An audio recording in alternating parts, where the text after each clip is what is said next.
You're listening to TIP. On today's show, I sit down with real estate expert Ryan Pineda. Ryan is the founder of Homerun Offer, Forever Home Realty, and Future Flipper. He's the author of the book Future Flipper and a former professional athlete. Starting with no real estate experience, Ryan shares how he scaled his business from nothing to over 100 houses flipped in just 1 year, and how you can do it too. I hope you really enjoy this inspiring conversation with Ryan Pineda. You're listening to Millennial Investing by the Investors Podcast Network, where your host, Robert Leonard, interviews successful entrepreneurs, business leaders, and investors to help educate and inspire the millennial generation.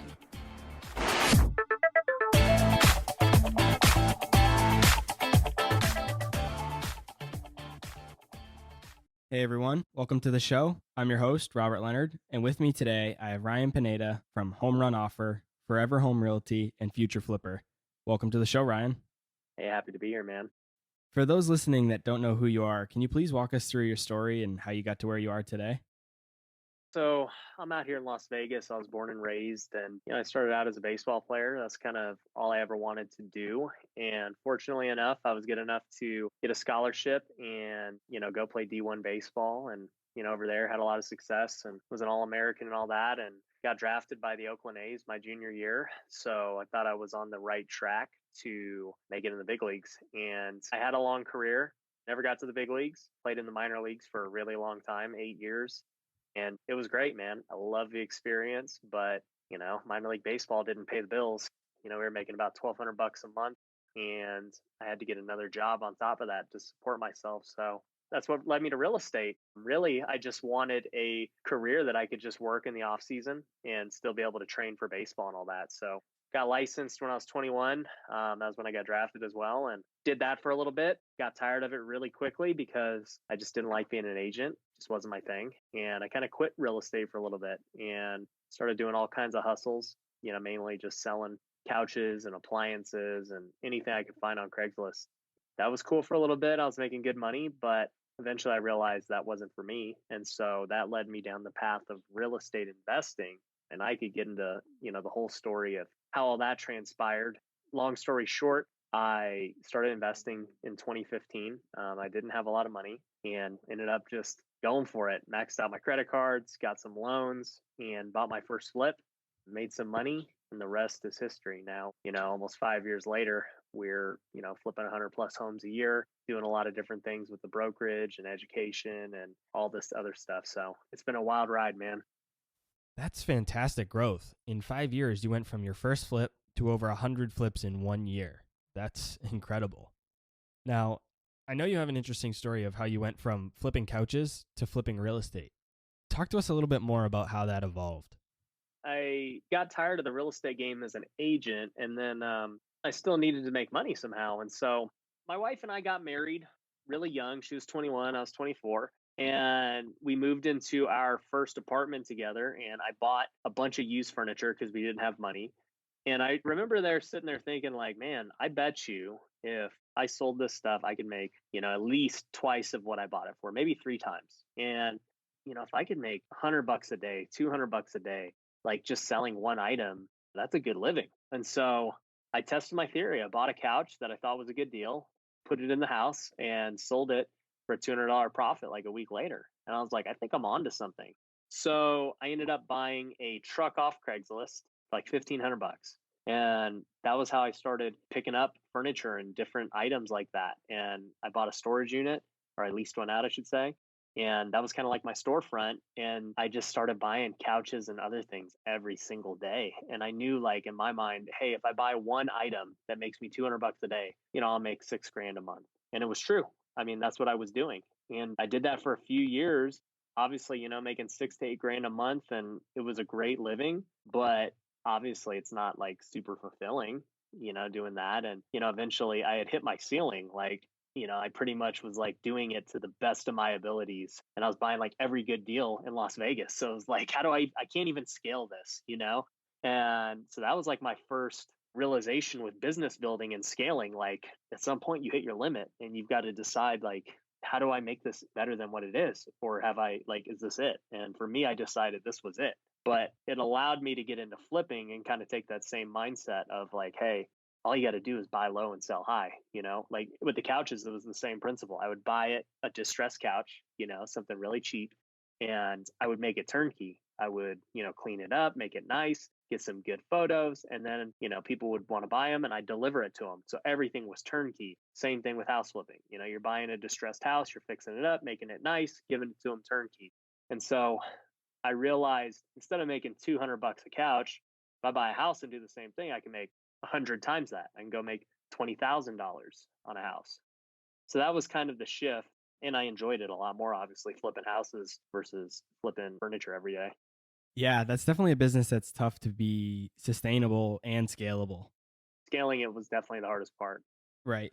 And it's interesting because Gary Vee, if you follow him at all, he's talking about that whole flipping lifestyle right now a lot. And so it's really interesting to hear that that's how you got started and kind of scaled that into houses, because it's essentially, like you said, the same process. You're just doing it with something more valuable and bigger.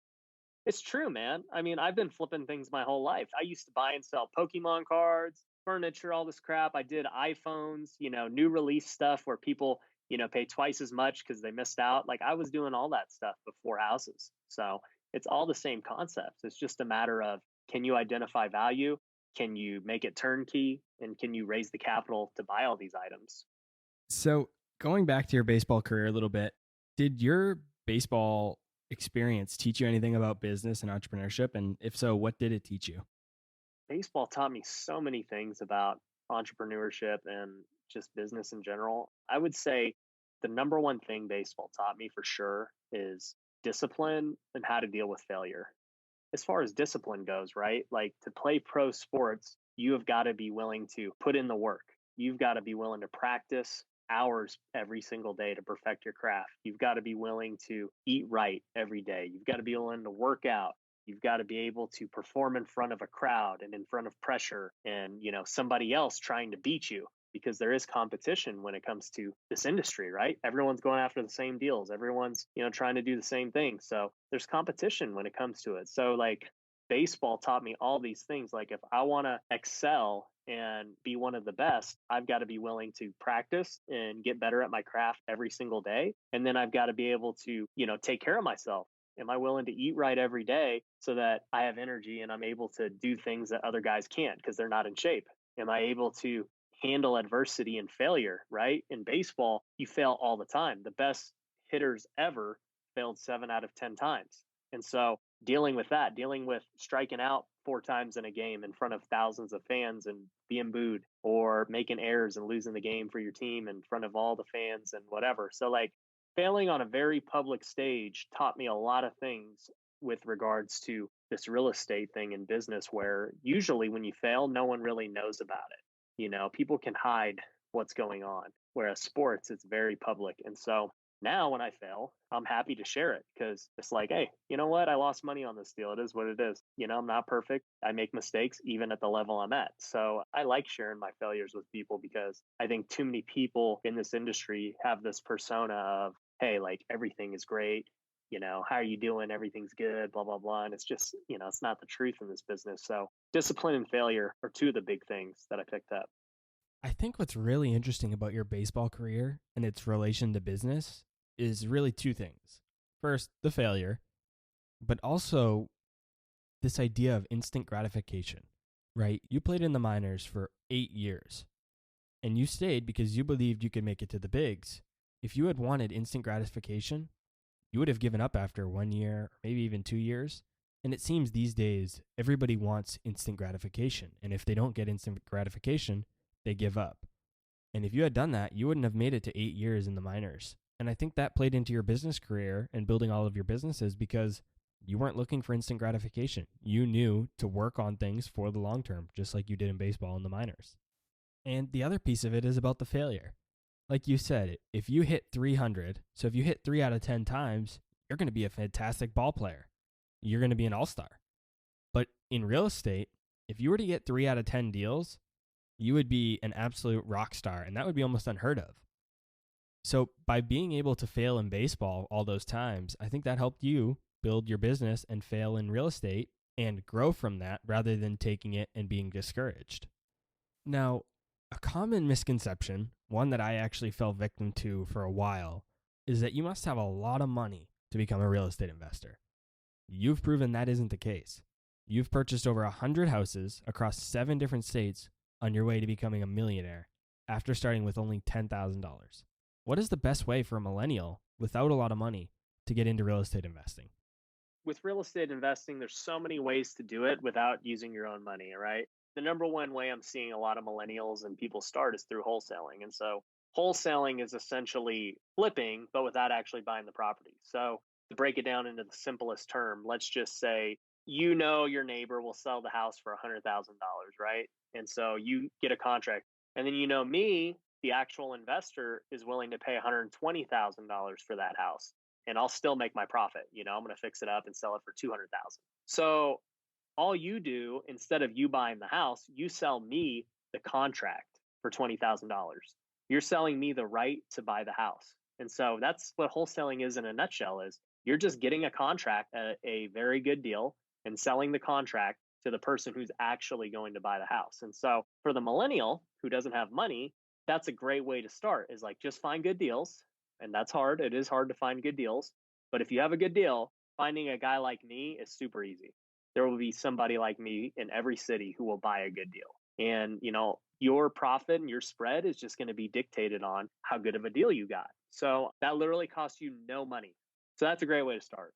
The second way is kind of how I started, and which is a very difficult way to start. And I don't recommend anyone start how I started. But, I had $10,000, which is still a lot of money. Like, it took me a lot of time to save up that 10 grand. I flipped a lot of couches to do it. But I ended up, maxing out my credit cards. Like, I got a hard money lender who was willing to fund the deal. And so a hard money lender doesn't really care about your credit or your job or anything.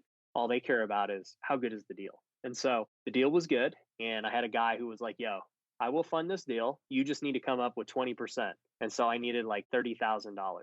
And I'm like, well, all I've got is 10, but luckily, unlike most millennials, I was debt free. So I didn't have any college debt or car payment or anything, credit cards, nothing. And so I had like 50,000 in credit that I could tap into. So I just cash advanced all my credit cards, and, that gave me another 50,000 in capital to work with. So, I said, I'll buy it. I'll put the 30 grand down and let's do this. And so that was how I bought my first deal. It was a mix of my own cash, a lender, and credit cards. And that was how I bought it. And eventually, my first deal, I made $25,000, and my second deal, I made about 15, and I bought them pretty close together. So, I turned that $10,000 of capital into 50,000 in like 4 months. So it goes to show, if you can get creative, there are ways to buy real estate with literally no money, or tapping into other money sources that, you have access to. If I was looking back at it now, I may have done it different. I may have tried to find somebody who had $50,000 or $40,000. And I'd have been like, hey, I can get us a loan for 80% of this. I need you to give me the remaining 20% down payment and enough to make interest payments and all that stuff. And we'll partner on the deal. We'll go 50-50 on whatever happens. That's another way to get into a deal with no money, because it's a lot easier to find somebody with $40,000, $50,000 than it is for somebody with $150,000.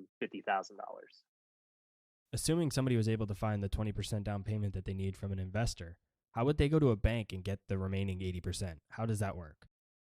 One of these ways to fund deals is a hard money lender. And so that's what I did my very first time. And so, like I said, a hard money lender is strictly just somebody who's focused on the deal. They don't necessarily care too much about you, the borrower, because they know the deal is so good that if you default and mess up, they're still going to have equity and be able to sell the deal and make money. So all you got to do is just Google, your hard money lender. So if I'm in Las Vegas, and this is all I did, I just Googled Las Vegas hard money lender, and I got like the top 5 results on Google. And so I just called them all and I said, hey, new investor, I'm looking to buy some flips. Kind of, what are your terms? And so they would just tell me, oh, we're at 9-10% interest, couple of points, and, you need 20% down. Everybody was pretty similar.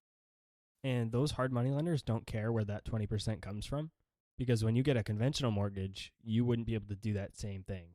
No. And that's what makes hard money so great, is that, like I said, they don't care about you as the borrower. It's way less strict than a normal loan. So like a normal loan, right? They're saying, where are you sourcing, your down payment from? Let's get 2 years tax returns. Let's get all your bank statements. Like, it's very difficult to get a conventional loan. Whereas the hard money, they don't care about that. Like I said, they're so focused on the deal. It's like, all right, he's getting such a good deal. Like he's buying this house for 100,000 and it's worth 200. We don't care that he's a millennial out of college and makes no money. That's okay. Because we know if this full defaults, we're going to take the property anyway. And it's probably a better situation for us than him actually performing because now we get a great asset. So that's usually not an issue if you have a good deal. Of course, they make up for that by charging you higher interest rates, but what are other downfalls to hard money? Yeah, so like you mentioned, you're going to pay probably 10% right around there, whereas a normal loan right now, I mean, interest rates are so crazy. You're in the threes and fours. You're going to pay really high interest rate. Another thing is the points. Like I said, a point is 1% of the total loan amount. So if they give me $100,000, 1 point would be 1%, which is $1,000.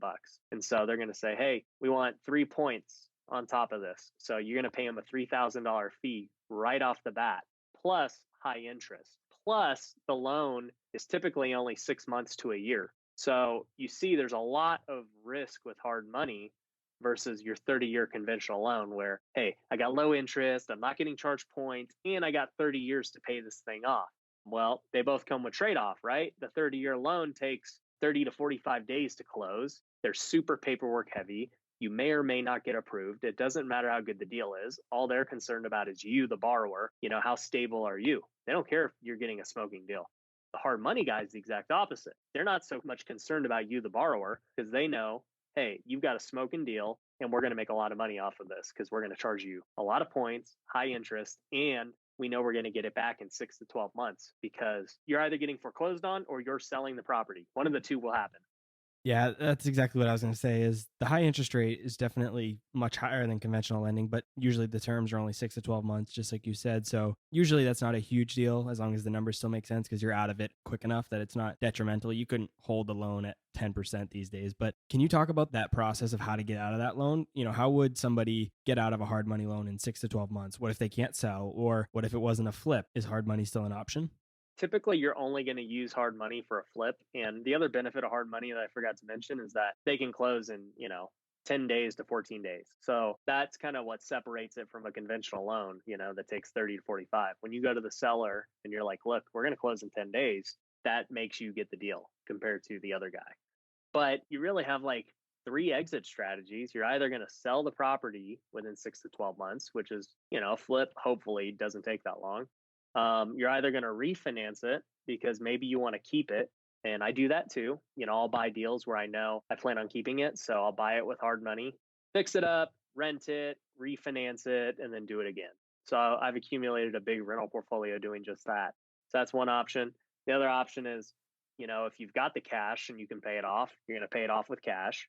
You could get an extension. So if you hit that 12-month mark, typically a lot of loans will have an extension fee. And I've gone over 12 months on flips. I mean, there are some that have sucked and, I lost money on those. But, if you go over 12 months, typically they'll charge you another point or some type of agreement to extend the loan and keep it going.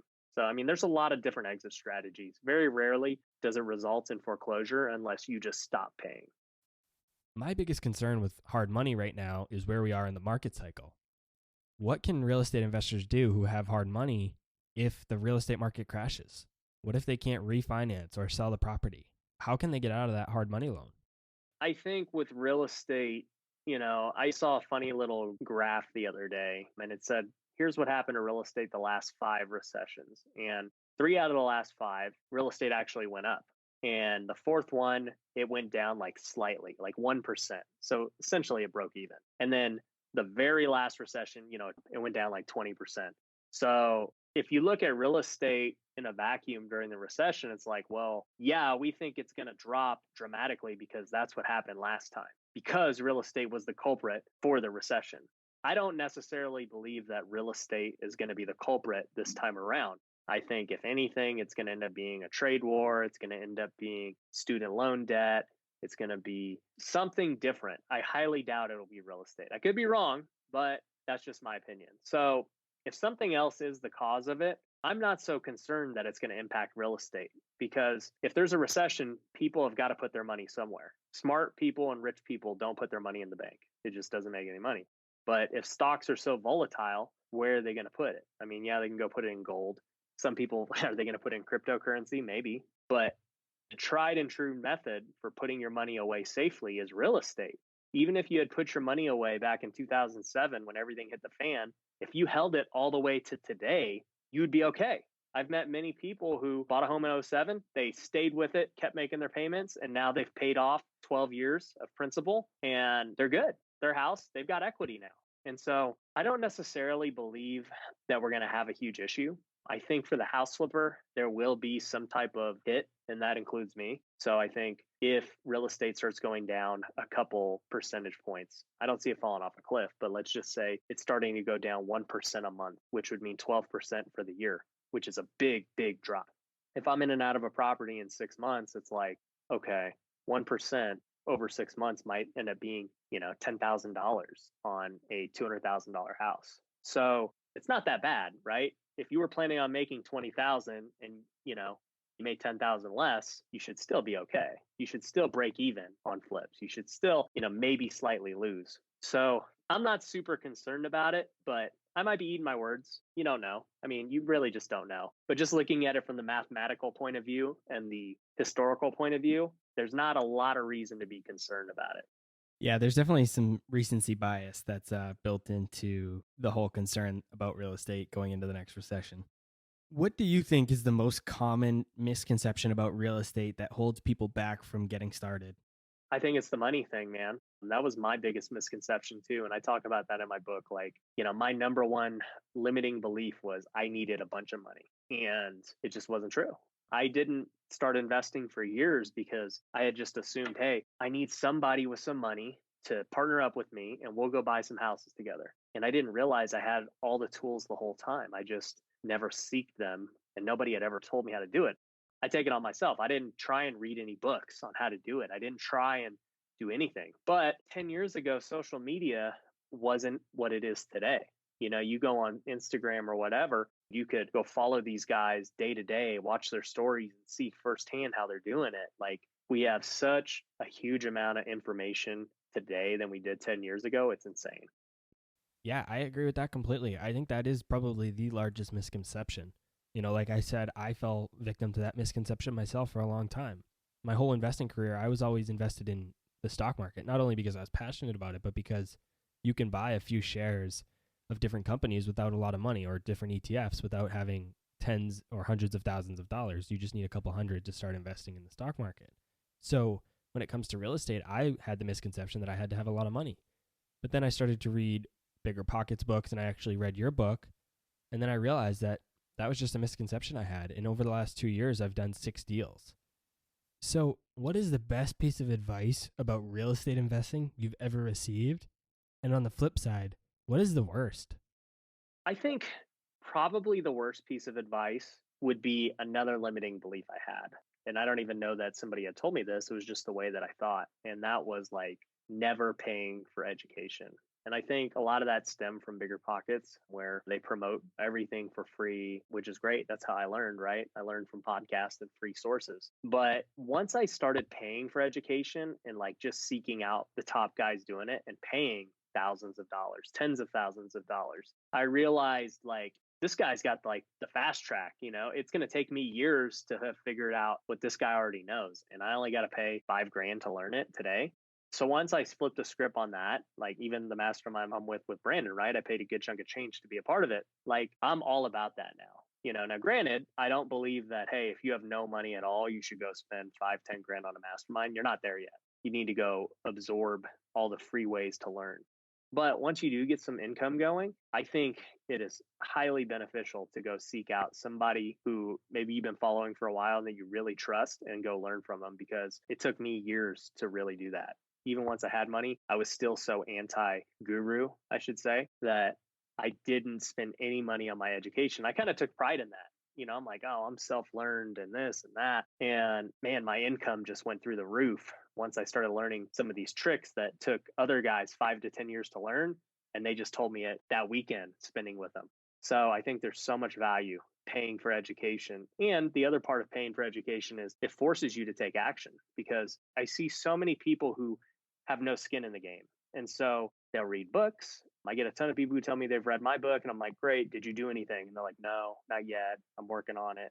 So the fact that you've done 6 already, man, that's exciting. But they just don't have skin in the game. Like it cost them $10, $15 to go buy my book. And so if they don't take any action, they're like, whatever. If they listen to a podcast and they don't do anything about it, they're like, whatever. But you go pay $1,000 for a course or something like that, you're going to be like, all right, I need to get a return on what I'm doing. And so, it puts more skin in the game. And I think you are more likely to take action when you pay versus getting it for free.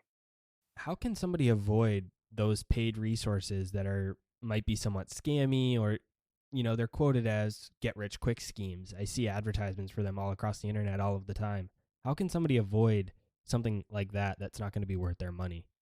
So I guess really it's kind of what you attract. And so believe me, I see all these guys too. And in fact, I know a lot of them. And so it's like, if you're going to go sign up for a course where a guy's got his Lambo or his Ferrari or whatever, throwing checks and this and that, what do you think? I mean, you're getting a snake oil salesman type guy, and they might be legit, but just know that this is who they present themselves to be, right? And so if you go to their event, realize that, hey, it's about to be all about the materials and the upsell and this and that. Like they're playing to the typical dumb consumer. And there's a lot of guys in the industry like myself who, don't really do that. Whether it be about real estate investing or building your businesses, what has been your biggest mistake? How can others avoid making the same mistake?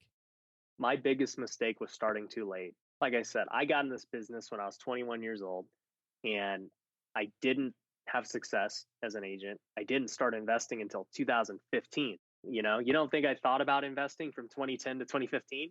I thought about it all the time, and I knew I could find good deals, but I just never pursued it. I was like, you know what? I don't have the money. Like, I'm not going to do it.